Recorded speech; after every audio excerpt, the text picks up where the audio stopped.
Today or tonight is the 14th of Feb 2015, and the first question that we have for today is from Abdul Rahman. She says, what's the ruling on celebrating Valentine's Day? And we could go on talking about the history of Valentine's Day and its origin as a pagan festival, then turned into a Christian festival. And it's sufficient for us as Muslims to know that it has nothing to do with Islam. And it's called Saint Valentine's Day. So it's even not related to Islam, it's related to other religions. But I will not go to that. Celebrating Valentine's Day, whether by giving gifts or receiving them, or selling red roses, or wearing red clothes, or sending postcards, all of this is totally prohibited in Islam. The Prophet said, alayhi salatu salam, whoever imitates a people, he is considered to be among them, with them, from them.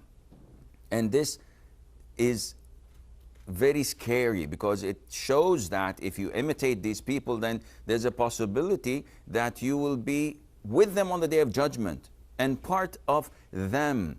So this is totally prohibited to celebrate by any form or mean. The problem is not here. The problem is that there are two types of people who celebrate Valentine's Day. Those who are living among the kafir, in kafir countries, in non-Muslim countries. And these people, I feel sorry for them, because they have what is called as peer pressure. So everyone around them is exchanging cards. And we know that the rate of divorce in these countries booms rocket high on the 14th of February, on Valentine's Day. And this is backed by statistics. They say that the divorce rate increases.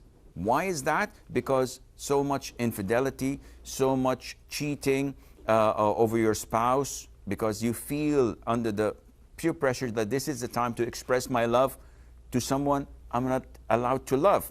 But at the end of the day, you have to express yourself. You have to get out of the closet. You have to do this and that, and then we know what happens. Islam totally opposes that. The second type of people who celebrate Valentine's Day are those who are living among us, among the Muslims, in Muslim countries.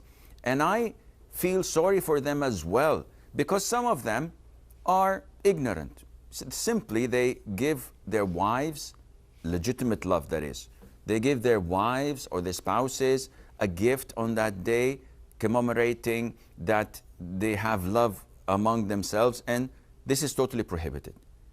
Muslim loves his spouse or her spouse 24/7, the whole year, not to express it in one day per year and pretend that to love one another.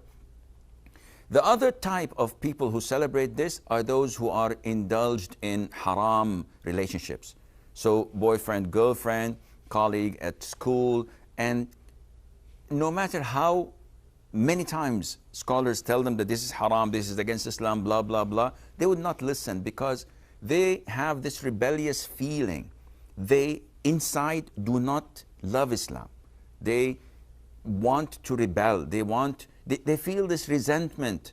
They have this inferiority complex in them, feeling that whatever Islam tells them to do makes them second class. So they want to excel, so they think. So they want to be someone else. And the only way to do this is to celebrate Christmas, New Year's, Halloween. Imagine in Saudi Arabia and the Arabian countries, some of them celebrate Halloween. You find boys and girls walking down the street with a dog. What is this? Is this part of a culture? Is this part of a religion? They could care less, because they want to stand out in a crowd. And whoever does this ends up in hell. As the Prophet tells us, not to wear libas al-shuhra, not to look to be famous or identified by a certain way of style that you are following. So Valentine is totally prohibited, and it's not part of Islam, and it's a major sin to celebrate it, and Allah Azza wa Jalla knows best.